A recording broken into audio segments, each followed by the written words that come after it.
penting etika Mmm. ini gitu ya, supaya kita, dalam bekerja itu tidak melanggar norma-norma yang berlaku dan tidak merusak, citra dari profesi coach itu sendiri.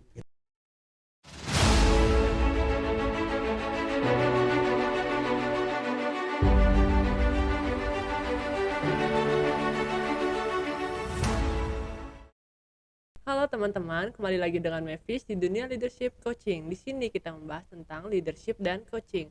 Nah, sekarang ini saya sedang bersama dengan Coach Adit. Halo Coach Adit. Halo, apa kabar Halo kok. Mavis? Ya, Gimana hari ini? baik Sudah Coach. makan? Sudah, Coach gimana udah Oke, makan baik Coach? juga, sudah. Nah, sebelum kita lanjut ke topiknya nih, kita saksikan dulu iklan yang berikut ini ya.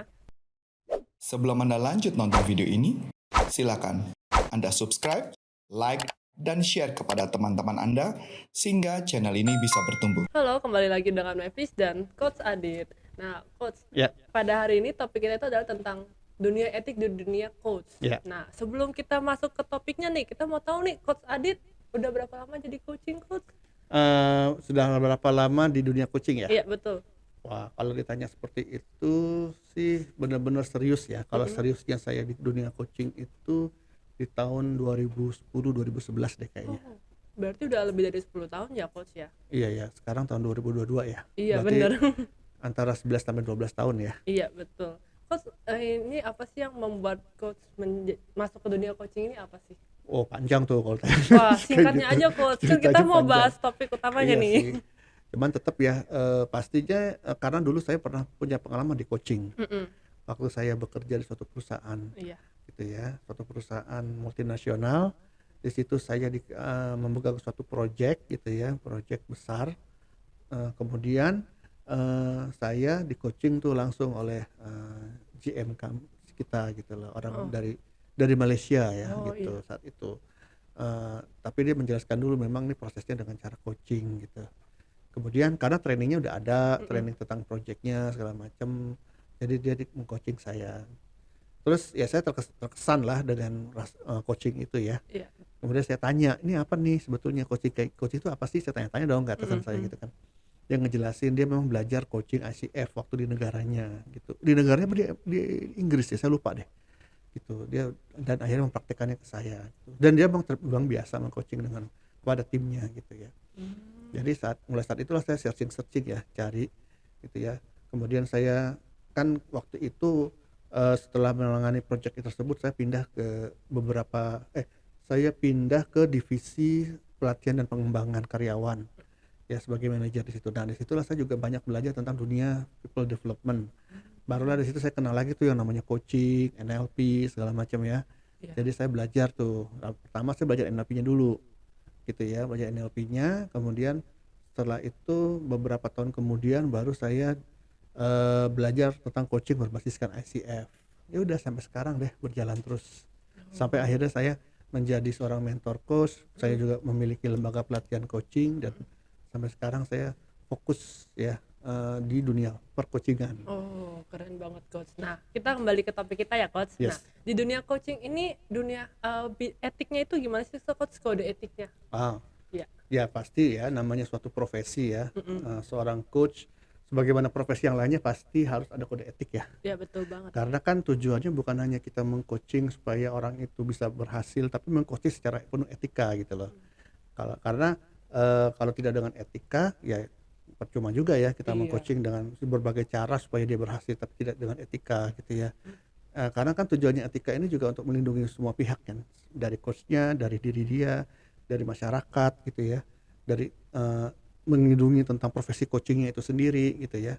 Nah, jadi penting etika Mm. ini gitu ya, supaya kita, dalam bekerja itu tidak melanggar norma-norma yang berlaku dan tidak merusak, citra dari profesi coach itu sendiri gitu. Berarti sampai saat ini itu di dunia coaching, untung bagusnya ya, kode etika itu tidak pernah terlanggar ya, Coach?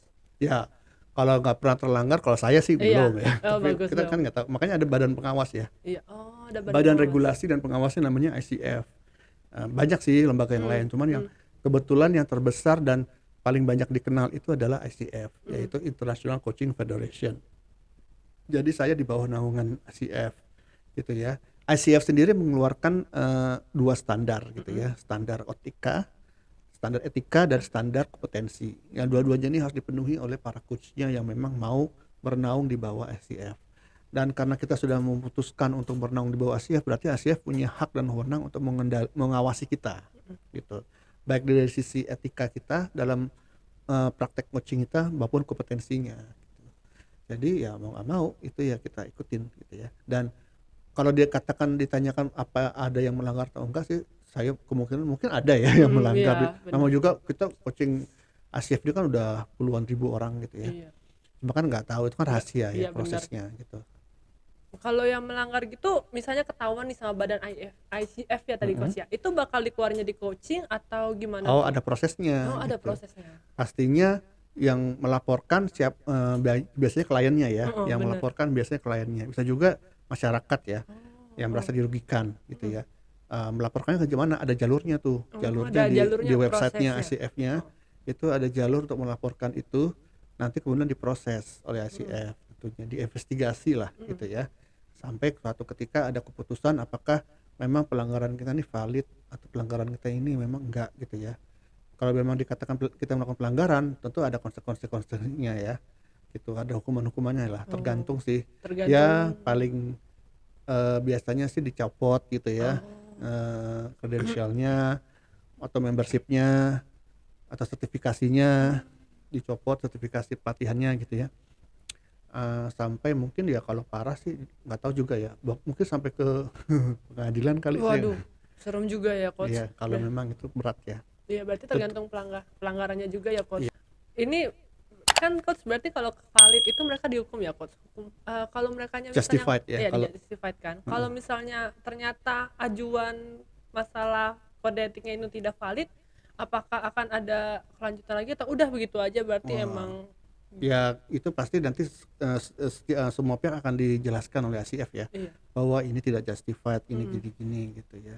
Apakah dari kliennya menerima atau enggak, itu kan nanti urusannya dengan ICF itu sendiri ya gitu. Ber- Udah. Berarti serem juga ya coach kalau misalnya nih amit-amit ya coach kalau yang ngaduin tuh ternyata sesama kompetitor coach juga nih yang ngaduin, ngadu domba gitu coach. Bisa jadi Bisa ya, sih. ya namanya juga ini ya. Iya, dunia. Ya tentunya mereka sudah bukti yang kuat dong bahwa saya melanggar kode etik atau seorang coach ini melanggar suatu kode etik. Harus ada buktinya yang jelas, ada saksinya kalau perlu gitu kan.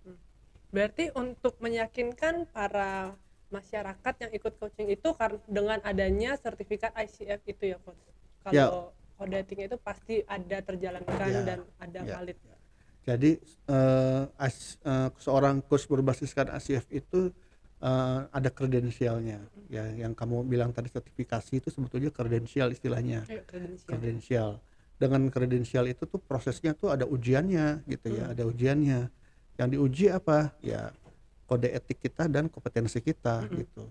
Sehingga kalau kita sudah berkredensial ICF berarti kita juga Sebelum Anda lanjut nonton video ini, silakan Anda subscribe, like, dan share kepada teman-teman Anda sehingga channel ini bisa bertumbuh. secara sukarela mau diawasi oleh ICF dari sisi etika, dan kita sudah bisa membuktikan kepada ICF bahwa kita sudah memenuhi persyaratan kompetensi kita gitu, untuk bisa melakukan coaching. Coach, aku kepo dikit boleh nggak? Nih kan ada ujian kompetensi nih secara Ya. kode etik. Boleh kasih tahu nggak ujiannya kayak gimana sih? Oh, ujiannya berbagai ini ya, level ya. Oh, Tentu ada yang levelnya. dicek pertama pemenuhan administrasinya, yaitu syaratnya untuk kredensial itu level pertama SEC. Kan kredensial itu di ICF ada 3 level. Level pertama SEC itu dia harus membuktikan sudah melakukan pelatihan coaching. Kalau SEC itu minimal 60 jam. Ada sertifikatnya. Tapi di sertifikatnya oleh lembaga yang sudah diakreditasi oleh ICF. Beda lagi ya berarti bukan ICF ya. Ya nggak boleh pelatihan coaching yang di luar isinya ya, kontennya yang tidak mengajarkan coaching berbasiskan ICF. Harus pelatihan-pelatihan yang sudah mengajarkan coaching berbasiskan ICF, mengajarkan coaching dan kode etik malah gitu ya, berbasiskan ICF gitu ya. Syukur-syukur kalau yang sudah diakreditasi gitu ya, lembaga pelatihannya 60 jam minimal. Setelah itu kita juga harus mengumpulkan jam terbang coaching. Jam terbang coaching itu Minimumnya 100 jam. Itu berarti kayak jam terbang itu kayak jadwal kita coaching ya, Coach? Iya, jadwal terus nanti berapa jam, nanti di total gitu, berapa 100 jam minimal kita sudah punya pengalaman coaching 100 jam.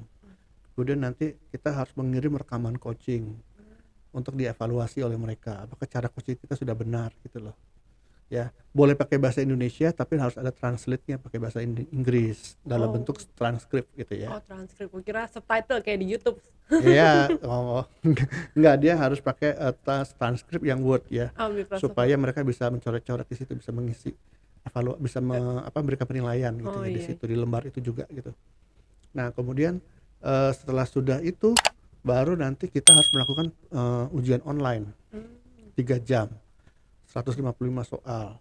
Itu ujian online-nya itu benar-benar ujian yang betul-betul menggali pemahaman kita tentang kode etik dan kompetensi ya. Dan bahkan pengalaman kita. Kalau pengalaman kita kurang, kita juga susah tuh menjawabnya gitu loh. Jadi bukan hanya kita hafal ya, tapi paham dan punya pengalaman. Sehingga jawaban kita tuh benar-benar auranya ada gitu loh. Jadi bisa benar-benar benar gitu ya, sesuai dengan diharapkan.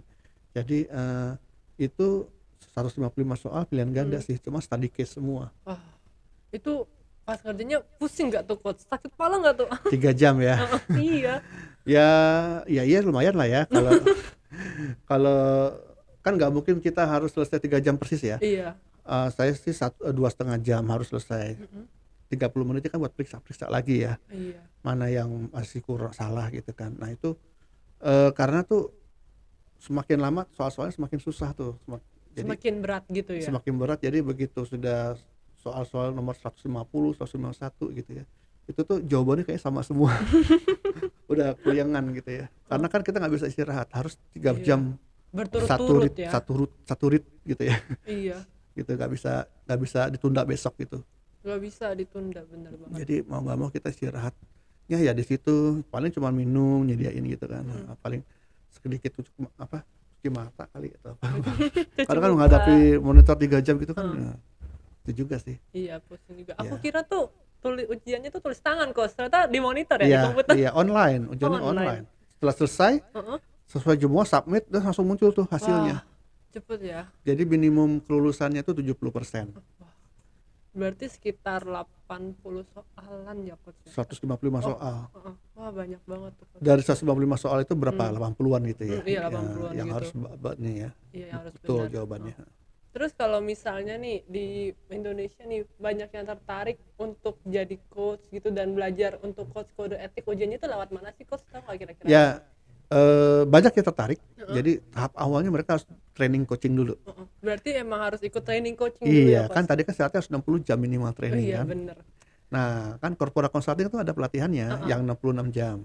Oh, Gitu ada ya. Jadi itu tahap pertama tuh, tapi belum langsung lulus, belum jadi coach yang Iya. credential belum. Belum. Dia sudah bisa meng-coaching karena kan setelah lulus kan dia harus mengumpulkan 100 jam. Iya. Dia udah boleh meng-coaching tapi belum bergelar gitu Oh, loh. belum bergelar, tapi udah boleh coaching lah Boleh ya. coaching gitu ya, boleh coaching, boleh. Tapi kalau untuk yang supaya dia lebih kredibel lagi kan harus dapat gelar. Dapat gelarnya dia harus kumpulkan 100 jam. Terus baru deh itu mengikuti prosesnya ya. Oh iya, tadi lupa syaratnya lah juga adalah mentor. Dia harus melakukan mentoring 10 jam Oh. selama 3 bulan gitu ya. Wow. Jadi banyak ya. Iya, banyak dan itu jangka waktunya panjang banget ya. Iya, jadi biasanya sih ya setelah dia selesai training coaching sampai kredensial tuh paling cepat 6 bulan lah. 6 bulan. Bahkan ada yang bertahun-tahun baru dia siap untuk ikut ujian gitu loh. Iya, benar. Karena kan tergantung kesibukannya dan fokus mereka ya. Iya, benar. Sebetulnya di Indonesia ini lulusan coaching itu banyak ya. Lulusan pelatihan coaching di Indonesia ini kan udah banyak nih yang sudah diakreditasi ya, udah ribuan orang lah. Bahkan mungkin udah hampir puluhan ribu. Tapi kan yang mau jadi coach profesional kan nggak banyak. Iya, benar. Kendalanya adalah salah satunya masalah bahasa gitu kan. Karena ujian online-nya masih pakai bahasa Inggris gitu. Soalnya bahasa Inggris ya, Coach. Ya? Iya. Oh ya, Coach, tadi kan mau daftar bisa di Corpora Consulting tuh. Itu ada info kontaknya nggak, Coach? Atau websitenya mungkin, Coach? Ya, silakan buka di www.corporaconsulting.com. Silakan cari pelatihan coaching kami ACSTH 66 jam. Di situ ada kontak personnya ke bagian marketing kita ya. Iya bener banget, marketingnya bisa aku nih, Mevits ya. Teman-teman, hari ini gimana tentang topiknya? Seru kan? Menarik kan? Iya. Nah, jangan lupa untuk subscribe, like, dan komen channel kita ya. Sampai jumpa, bye-bye. Thank you ya, Coach. Ya, sama-sama. Iya.